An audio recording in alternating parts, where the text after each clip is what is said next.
Hello everybody, this is William K. Murtaugh, Mert Witness 1. This is February 4th, 2020.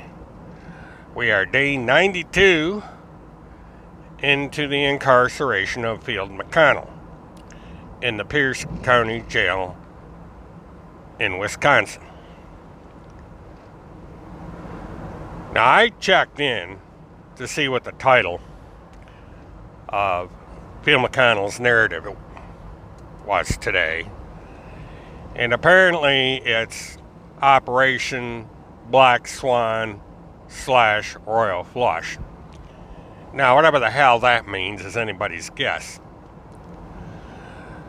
but there is a conflict of sorts as to when the deadline is for everybody to make a decision about whether or not Field McConnell is going to Florida.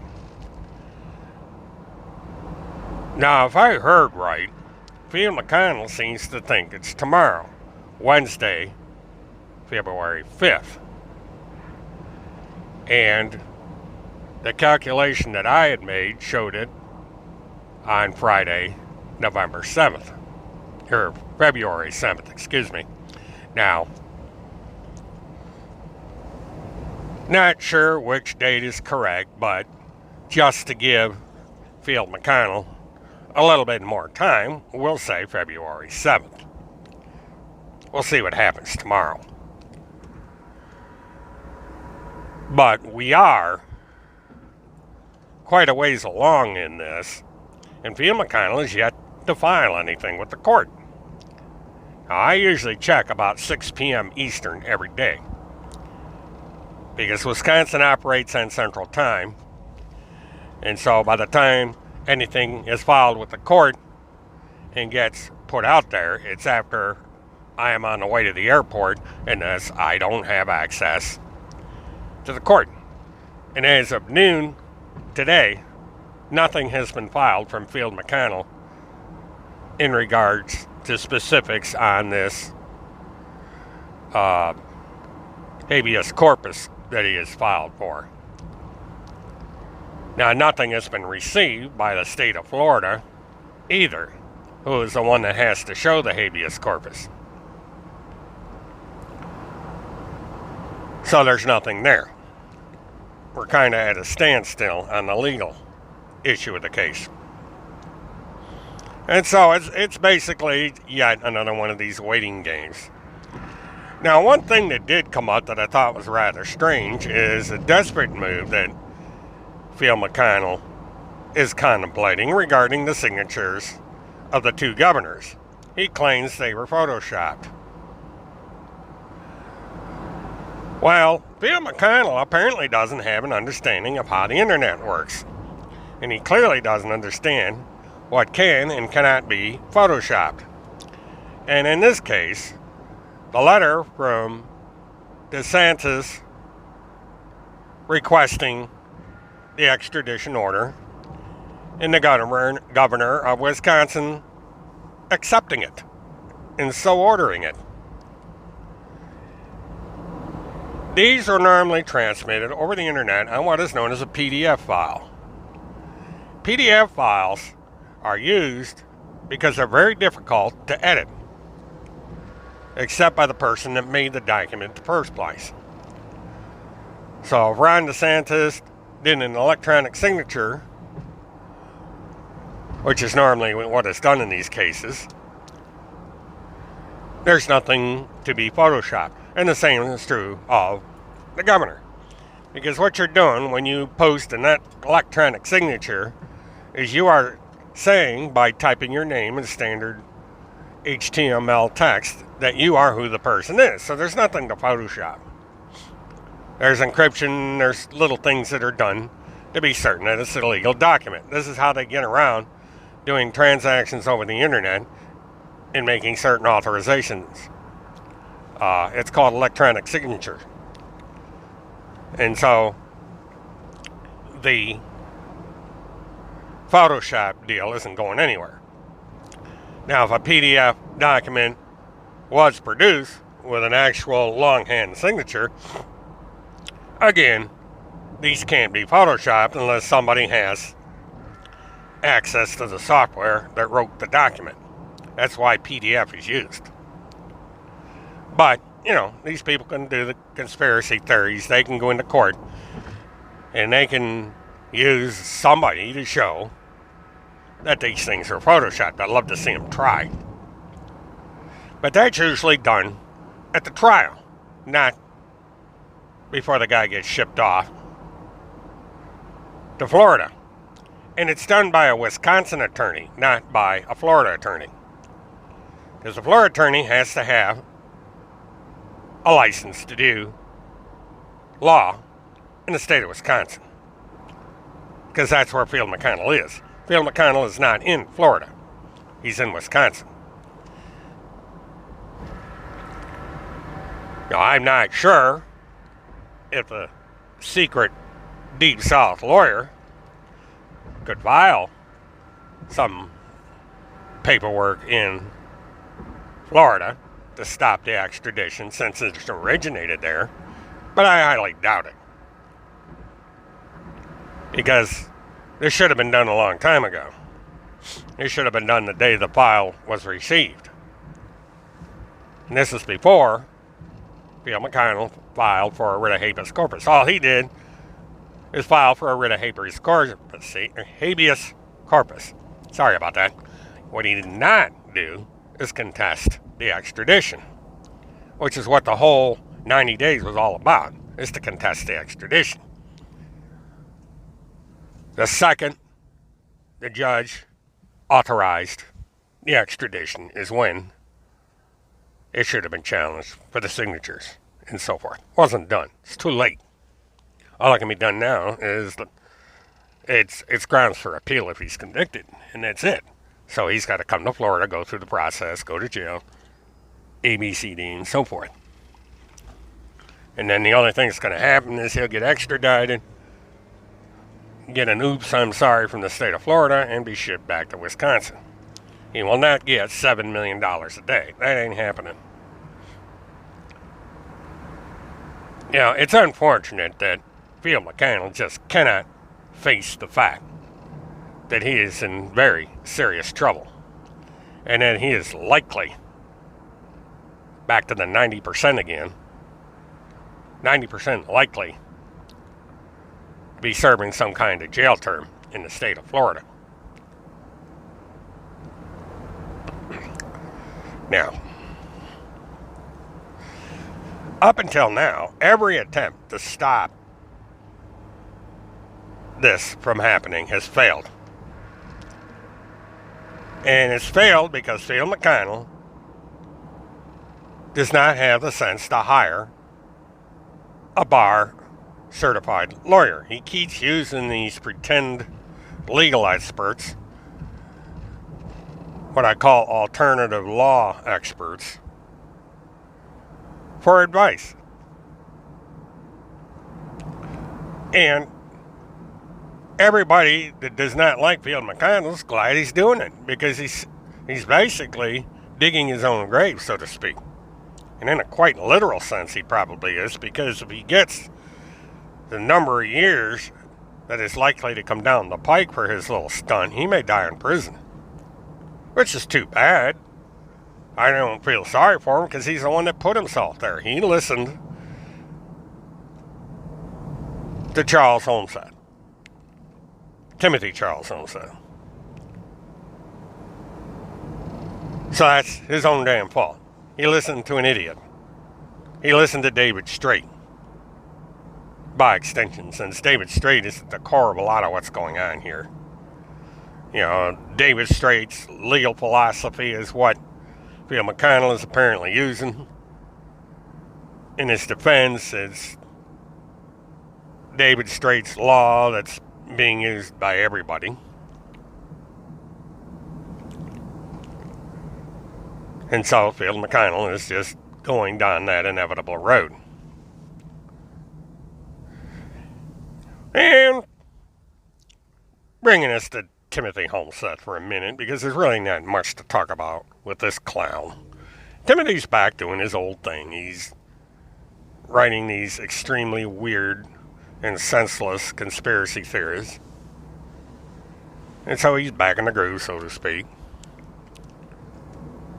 getting a few bucks on his various funding accounts.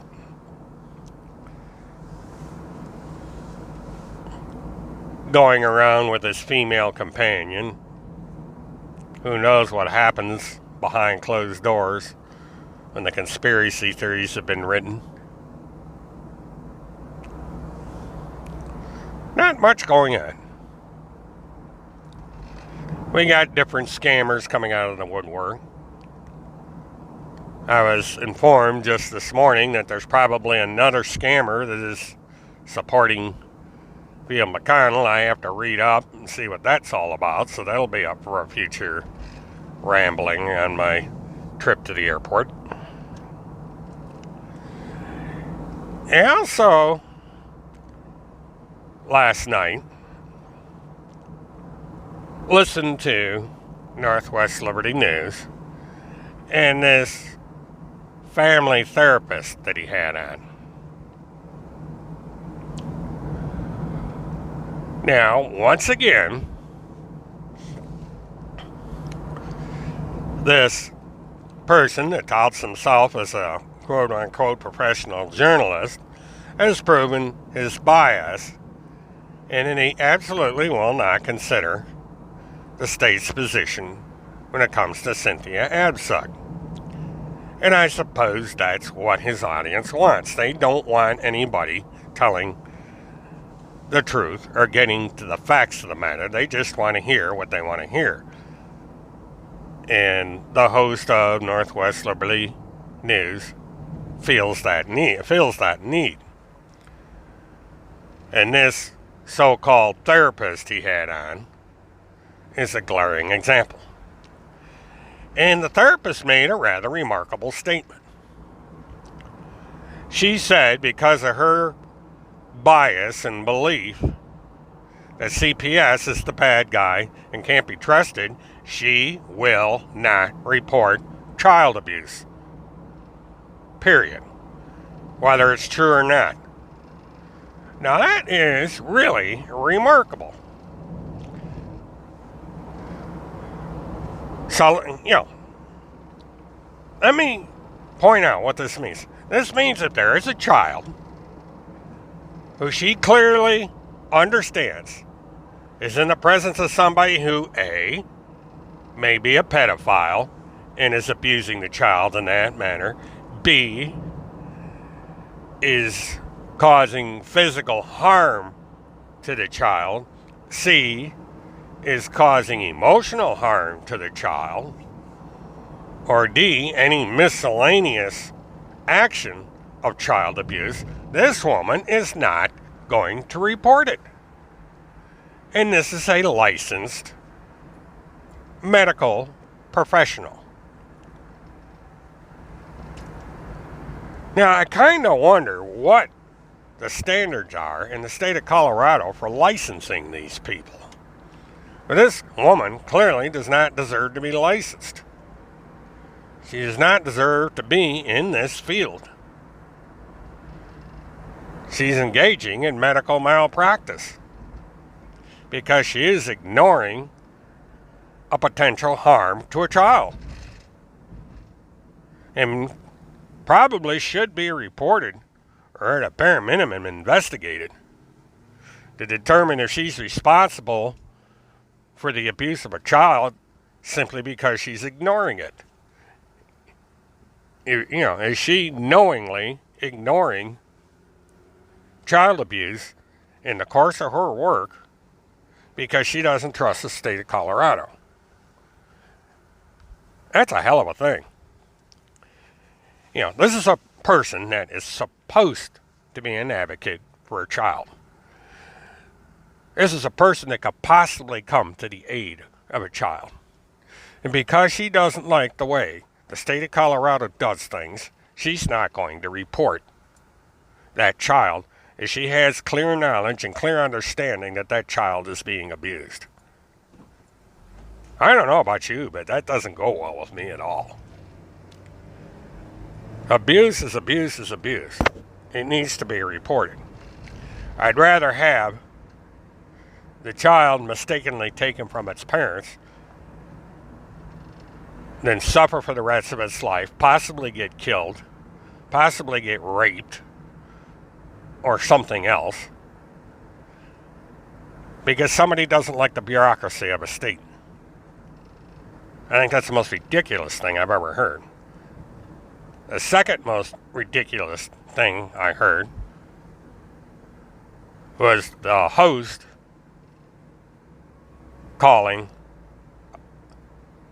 a medical student a medical professional. He's not. He's a student. He's only a couple months into the first year of his courses. That doesn't make him a medical professional.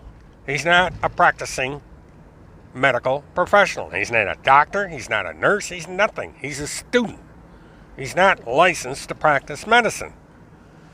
And because he's only learned a few things since he was early on in his college education, he would not be qualified to make any kind of clinical diagnosis of Munchausen's by proxy, as he hasn't studied it. You know, I don't understand people like these social media commentators like the anchor of Northwest Liberty News, and thinking that a college student knows as much as an experienced medical professional that's licensed by the state and certified by the American Medical Association to practice in whatever field of medicine they're in, or in the field of psychology, or wherever else. To go around making these kind of diagnoses on a talk show. Because he looked and he said, I don't see where this woman was suffering from Munchausen by proxy. Now, the kid could say, well, it's my mistake, or my opinion, but since I'm only a student, and not a medical practitioner, I can't say for sure. I mean, I'm not a licensed doctor. I'm a truck driver operating a YouTube channel.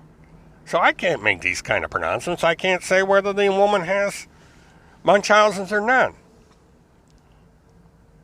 I can't even give an opinion because I don't know enough about it. I'm just going by what was in the police report. And that might be wrong. This is what courts are for. This is what due process is for. Now, the woman is innocent until proven guilty. And so everybody needs to calm down and wait until this goes through the court to determine if she's guilty of anything or not. I do find it rather odd that she felt it necessary to go on a sightseeing tour in hopes of getting her child back. I don't know where she thought that was going to do any good. She wound up having the child taken anyway. And another thing this woman does is she just said, the state gets an appropriation for putting these kids in foster care. They make money. So that's their incentive for doing it. That's kind of a weird reason to set up something like this. The woman apparently doesn't have a clue as to how the foster care system works, number one.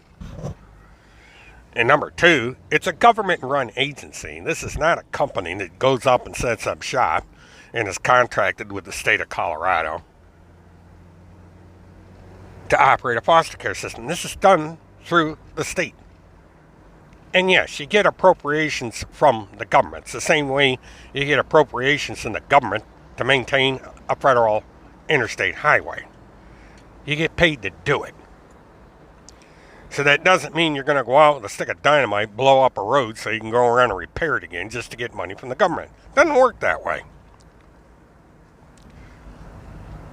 The state gets appropriated money from the federal government through whatever program this was that's set up. But they're given a fixed amount of money. And so it's not a thing where okay, if you put 1,000 kids into foster care, we'll give you a bonus and send you more money next week. That doesn't work that way. We're about to go through a process where appropriations of this nature comes out. It's called the annual budget. Everybody's going to have meetings in Washington. They're going to decide where all this money goes. It's going to be through the House Appropriations Committee and so forth, who sets up the fiscal year budget and so forth. And this is all going to be worked out. And that's where the money comes from. It comes from the federal government through appropriations, and it's a fixed amount, and it's given to every state in the country.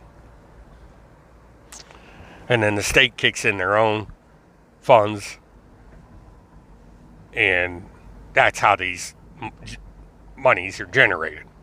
But it's not a thing where the more kids you put into foster care, the more money you're going to get. Because that ain't happening. The incentive is actually to not put kids in foster care. Because the state of Colorado and all the CPSs in the country are going to wind up probably getting less money from the federal government, not more. And so, what Northwest Liberty News wants, they may get. Fewer kids may get taken because there's not going to be any place to put them. The state's not going to want the burden, so they're going to do what they have to reduce their budget, and that's going to mean fewer caseworkers, fewer cases heard, fewer cases put into foster care, and the net result's going to be more kids are going to get abused and more kids are going to die. And that's what you want, so that's what you're going to get. Because it boils down to appropriations. That's a word everybody needs to learn. It's called appropriations. Because these are all government-run agencies. And they're not companies like Pepsi where you go out and you bottle a can of Coke, you put it in a vending machine and sell it for $1 and you make 99 cents. The only one that makes any money are the lawyers who come to the defense of the mothers when they get caught in the system. Or perhaps someone that is a caseworker and they're making a couple notches above the minimum wage in a job where they're hated by everybody. Very thankless job. People are underpaid that are in that job. Now, are there cases of abuse in the systems? Of course there are. There's cases of abuse everywhere, in every category you can think of, including talk shows on the social media. But that doesn't mean that you throw everything out and start from scratch, because it's impossible. You might want to remember what things were like before the foster care system was invented. There was something called an orphanage, which again was run by the states, sometimes by churches. And the kids basically were put in warehouses, basically in these great big castle-like structures. And it was basically a prison. And you stayed there as a ward of the state until you were an adult. And at some point, someone decided it might be a better idea, instead of throwing these kids into an orphanage, that they might want to put them with a foster parent or foster parents and have them be raised in a normal family environment. That's all it is. And yeah, their foster parent might get subsidized because it costs money to feed these kids. These are not their biological children. You know, kids need to be fed. They need to be clothed. They're going to get sick.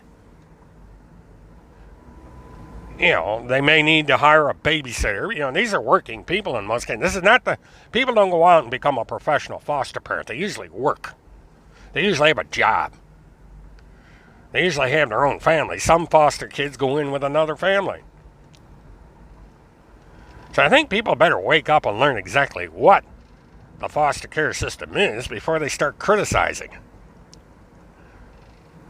And because people got the wrong idea. It's funny, I sit there and I get into discussions with people when I'm waiting around and the foster care issue comes up.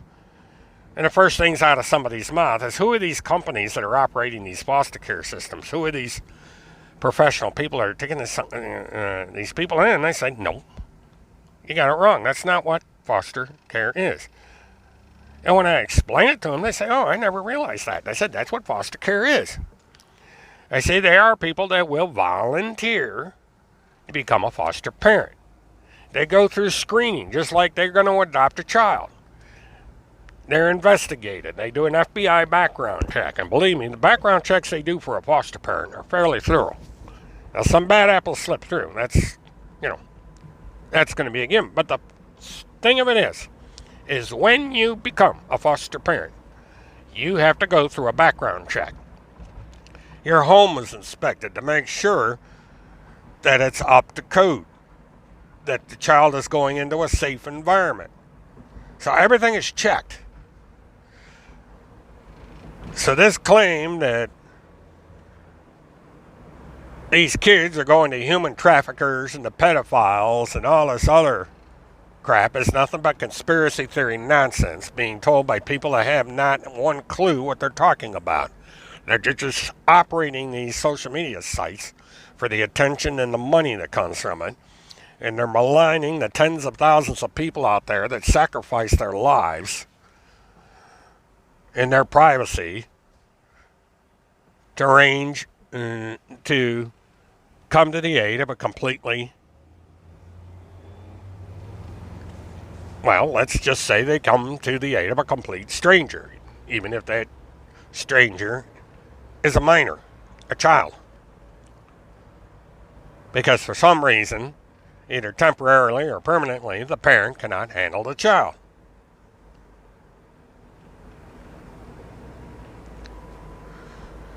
And it's not a secure environment for the child by any means. Because at any time, the foster parent can say, I quit. I'm not going to do this anymore. That's probably what happened to the Abzug children, or the young man in this case. Because by law, if there's a threat against the foster parent has to be notified, whether the person making the threat knows who they are or not. That's an agreement that's made with the parent.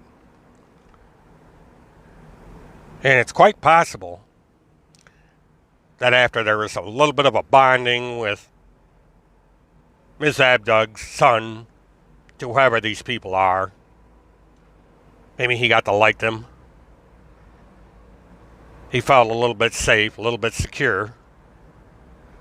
They had children around. He got used to their children, had some friends to play with, had a stable environment.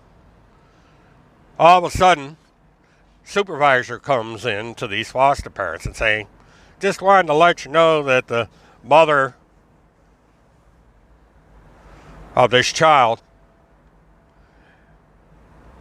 may have attempted a kidnapping and you may have been shot in the process because they believed you were engaging in satanic rituals. Now, if I was in a situation like that,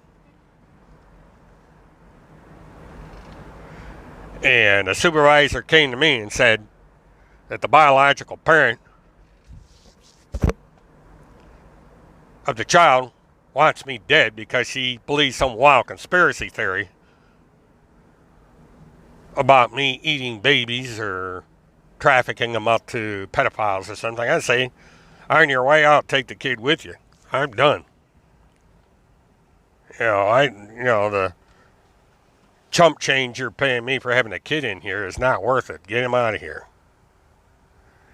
And this gets spread around to other foster parents. See, this is the other side of the coin people don't take into consideration when they start these theories. Is there's people out there that either are currently foster parents or are considering being foster parents that hear this stuff. And they're going to say, screw this shit. We want nothing to do with this. And we got these kind of screwballs for parents that are going to go out there and engage in this crap. And we got all these weirdos out here on YouTube and internet talk radio that are making these kind of claims. They want nothing to do with this. We'll go to work for McDonald's first because it pays about the same. Saying, I'll go fishing or I'll go to the bowling league or I'll do something else with my time instead of raising some stranger's kid only to get shot for doing so. Forget that. And so all these kids aren't going to have foster parents to go to. They're going to have nobody to turn to. So what do you do with all these damn kids? Put them in juvenile detention? Put them in an orphanage? Well, we don't have orphanages anymore. They were done away with. So what do we do with all these kids? I don't see any churches out there saying, hey, I'm over here. People come up with all these bright alternatives and bright ideas like, send them to your church, send them here, send them here. Where are the churches? CPS would love to hear from you. It's nice to have. I can come up with all kinds of ideas, but it's getting the people to help.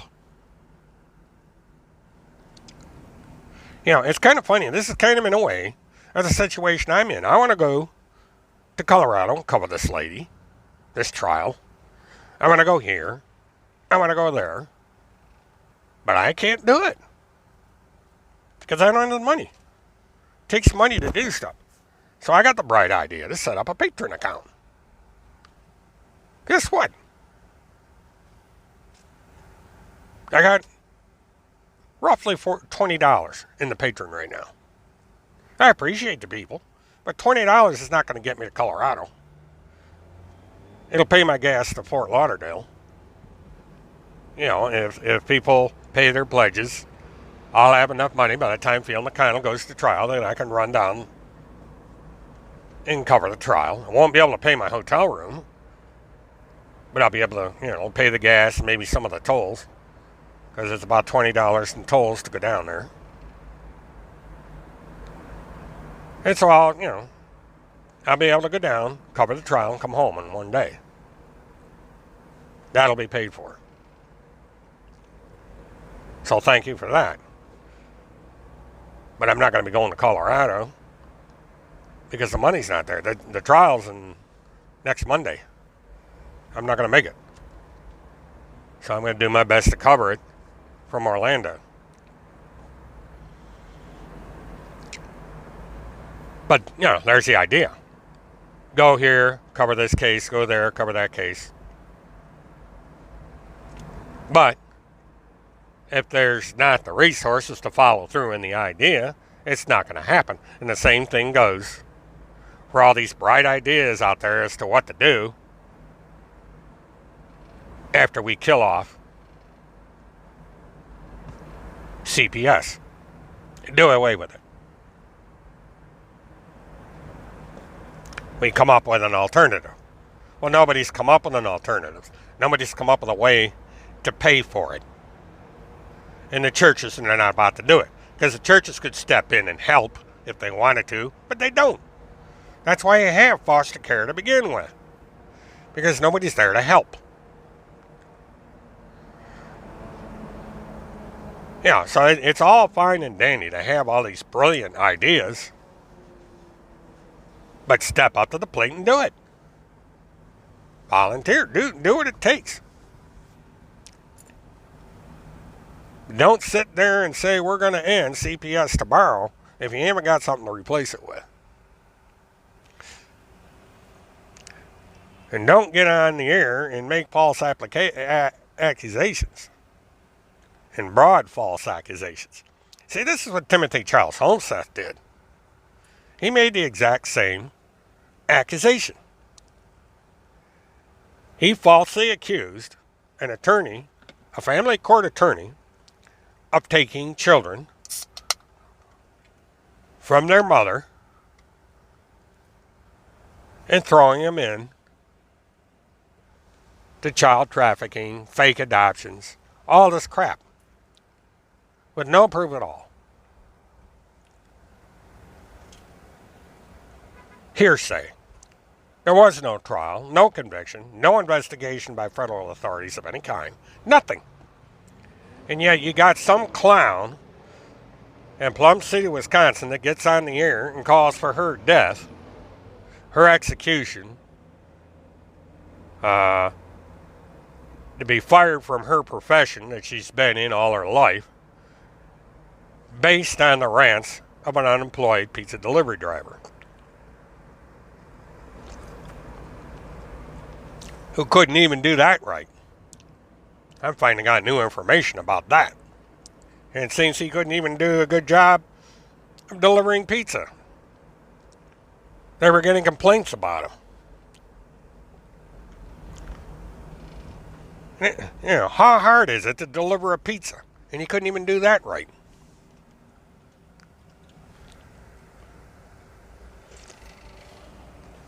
Pretty sad, really. But that's the least important thing right now.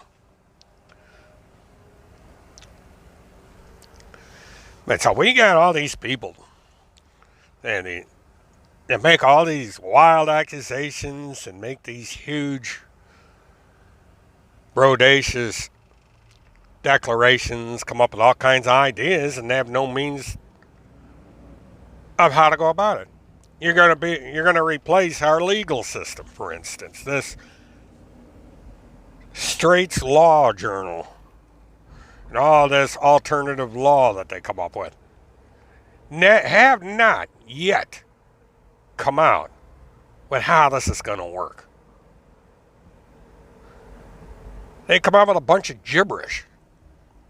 It won't work in the current system. And yet they don't come up with an alternative. They just say, we're just going to do away with it. No more Admiralty Court. You're going to do away with Esquire and all this hullabaloo.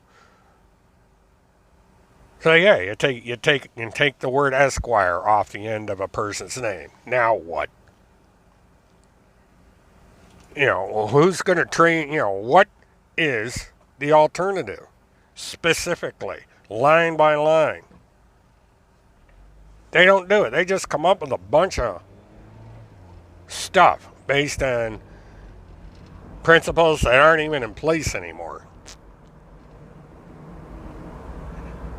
They come up with the foundations for what we took our current legal system from and adapted it when the Constitution was written and so forth.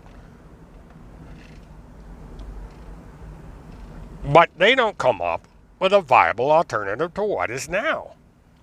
Who are going to be the lawyers? Who are going to be the judges? Who are going to be the prosecutors? Who's going to be the jury? How do you qualify a lawyer? Are we even going to have lawyers? None of this has come out. It's just a disorganized mess.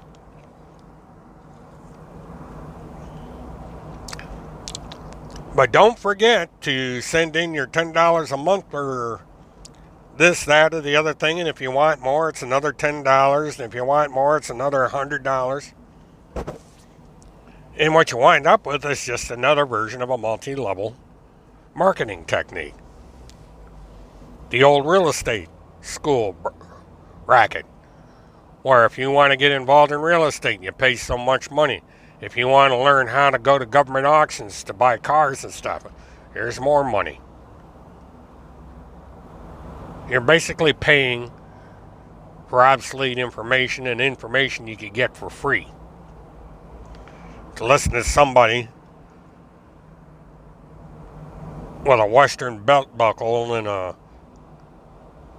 pair of jeans and an old shirt to stand up there in front of a poster board and throw gibberish at you.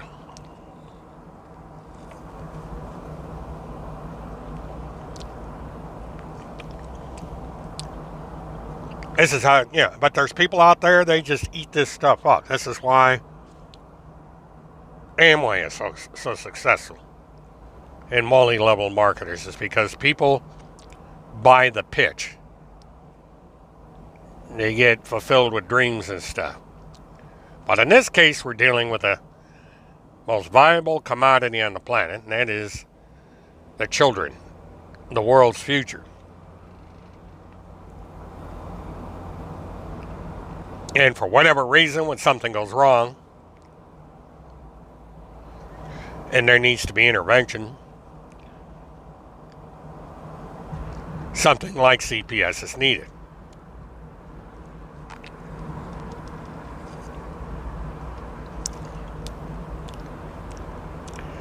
But instead of addressing a specific problem and coming up with a sensible, specific solution to the problem,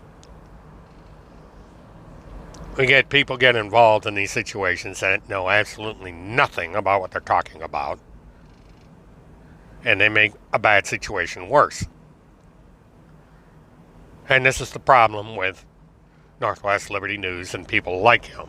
These people have absolutely no experience in the field that they're trying to abolish.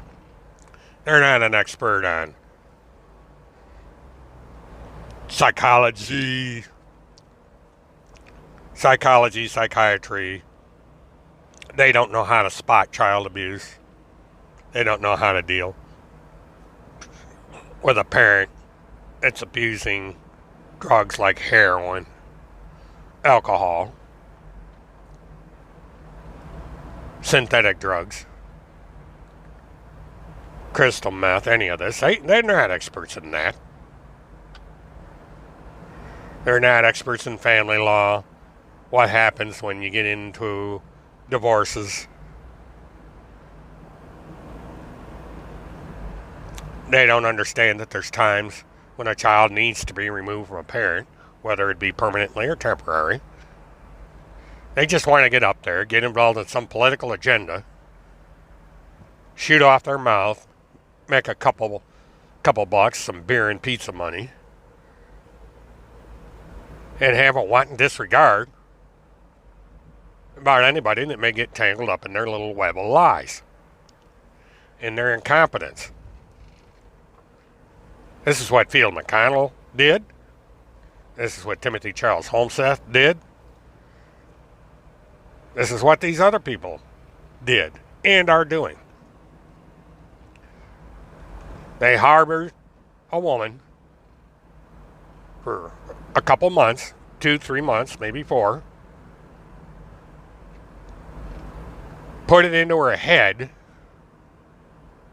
that there was this vast group of people that were out there eating babies, sucking on their blood and all this. Took advantage of a woman that was emotionally distraught, desperate, probably had a mental issue to begin with, and made matters worse. And they still don't get it. They go meandering down the road every day, completely oblivious to what they've done and to what they've contributed to. And what is worse, what they are continuing to contribute to. How many Cynthia Abzugs are out there right now, running around in the country in cars, getting money from crackpots, getting legal advice from crackpots, running around, waiting for that inevitable day when the beacons go off in the rearview mirror and the cops get out with guns because somebody claims that they're going to get involved in an armed kidnapping or worse. Or maybe the cops show up after the deed has been done and there's dead people on the floor because of some social media idiot that filled these people full of ideas about QAnon, about conspiracy theories of people eating babies and drinking blood and all this. And they took their desperation to that final step and acted on impulse. If it hasn't happened already, it's going to. It's going to be on the TV show. on mainstream media that we malign so much. That somebody believed one of these fairy tales, went out, got a gun, somehow found out who the foster parents are. And it's easy enough to do. Because if you listen to the show where Joseph was on, they knew enough about the family. They knew there were teenagers in the house, other kids. They knew a lot. And in this day and age on the internet, with hackers, social engineers, all these people with these expert knowledge, that information's attainable. So this nonsense of not knowing who the parents are, so they couldn't possibly do it. Give me a break. There's no such thing as a secret in this country. On the internet, you can find out who somebody is, where a child is being held, if you had the skills to do it. They found Cynthia Abzug. Look at the trouble Cynthia Abzug took to keep her being found. They even went and used a dead man's car. That did a lot of good. They found him anyway. So all this cloak and dagger and mystery novel, spy novel stuff that the host of Northwest Liberty News didn't do anybody any good. They found out anyway. In a sparsely populated state in the middle of nowhere, 7 cops, however many cops it was, spotted this car and pulled a woman over. Pretty long shot odds, I would say, that after all these months, that this woman got caught. So this BS about not being able to commit a crime because they don't know where the child's at is baloney. They could have done it. They probably already knew who the parents were.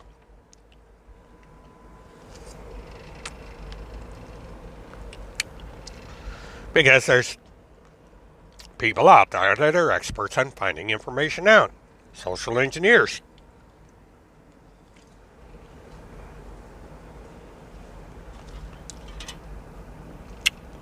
Somebody like this lady that used to be a family therapist or is a family therapist. She probably could tell people, probably did, how to find out who the parents are. There's ways of finding this stuff out. CPS is not the CIA. You know, and there's not that many foster parents in the system. So somebody's paying attention. Somebody knows how to spot patterns. It's fairly easy to find out who's got the child. You don't have to be an FBI agent to do it. You don't have to be a licensed private investigator. Just got to know where to look. And somebody knew where to look. Somebody knew where that kid was. You don't get in a car, make plans, and not know where the kid is. Somebody knew where that kid was. And somebody put it in this woman just didn't come up with this out of thin air. And some cop didn't sit down at the table and say, how can we frame this woman? Oh, let's say she's trying to kidnap people. Let's tell her about Q. Now, Field McConnell told her about Q. Timothy Charles Homestead told her about Q. The Sarah Dunklin, or whatever her name is, told her about Q. That's how she found out about Q. Not 6 people in a country club. Oh, that may have been the first start. But this boyfriend, alleged, Sarah Dunklin, That's who told her about Q. See, was Joseph around Sarah 24 hours a day, 7 days, Cynthia 24/7? Or was he off at med school doing his med school thing for a while before they decided to make this road trip? Because things started to get weird when this guy shows up. And what's going to come out in court is somebody's going to get up and they're going to ask the daughter. They say, how did you learn about this plot? Where did you learn about your mother talking about all this stuff? When exactly? What's the timeline? And I guarantee you, it's going to be after this little dinner date at the country club. It's going to be after she talked to people like Field McConnell and this character that showed up and slept on her couch. That's where QAnon came from.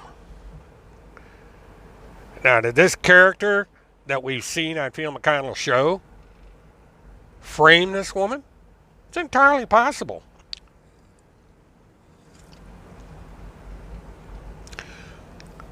But then why was she on the run? Why was she running to Virginia, to Arkansas, all these places, getting passports and stuff?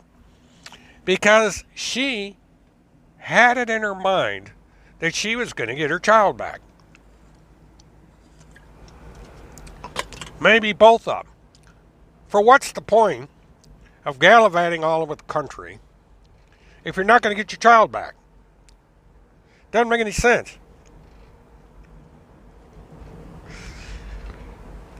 You can go off the grid, go up in the Colorado mountains, hide in a log cabin somewhere, like the Unabomber did, and plot your strategy, instead of getting involved in this weird-ass Underground Railroad. This is the unwritten chapter in this little book here.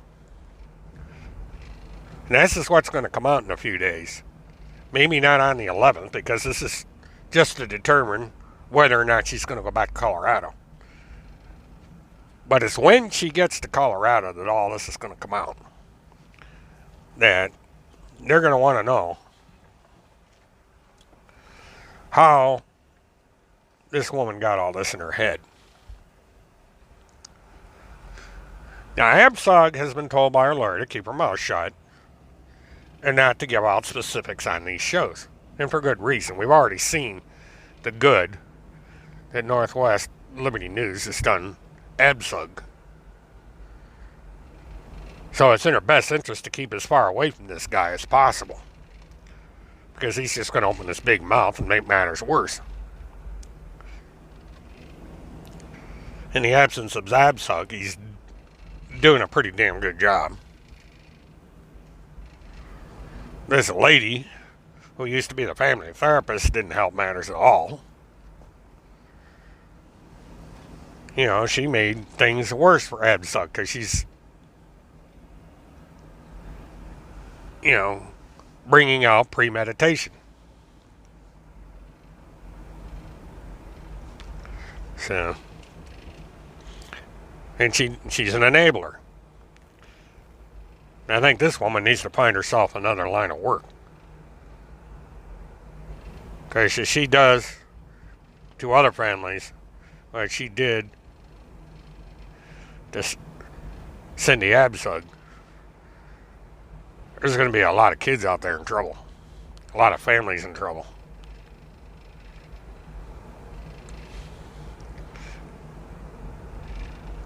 So, but I was very unimpressed with that woman's interview. Just like I'm unimpressed with everyone else that's wrapped up in this mess that keep proclaiming all these fairy tales. Now, I would very much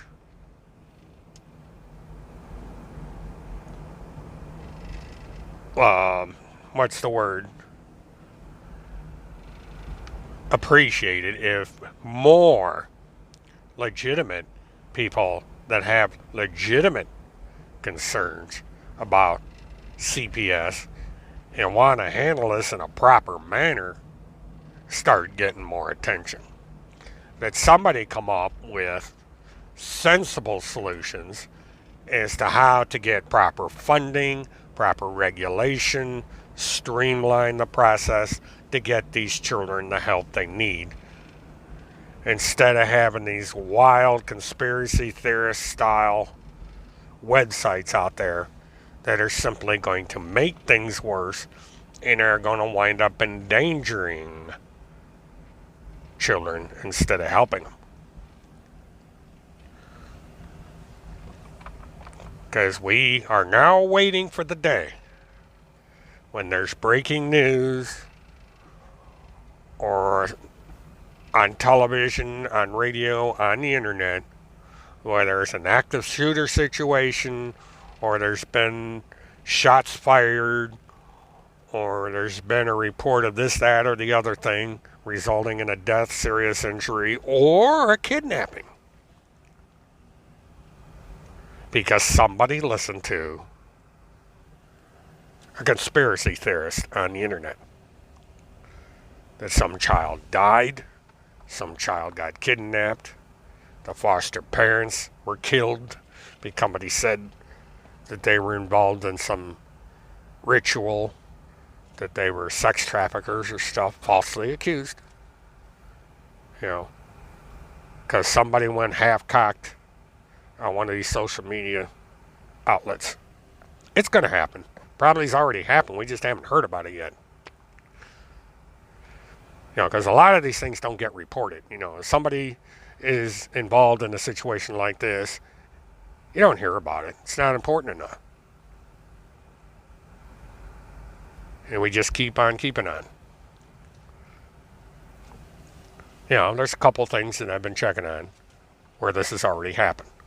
Where somebody committed suicide because of advice given to them by one of these social media morons that went south. And as I get details on that, I'll talk about it. But the day goes on. It's time for me to get off the internet for a while, go about my routine. Let things happen in the background that they're happening out there in the wild, wacky, and wonderful world of social media in the world of the wild and wacky conspiracy theorists. And so with that, this is William K. Murtaugh, Murt Witness 1. Have a good one.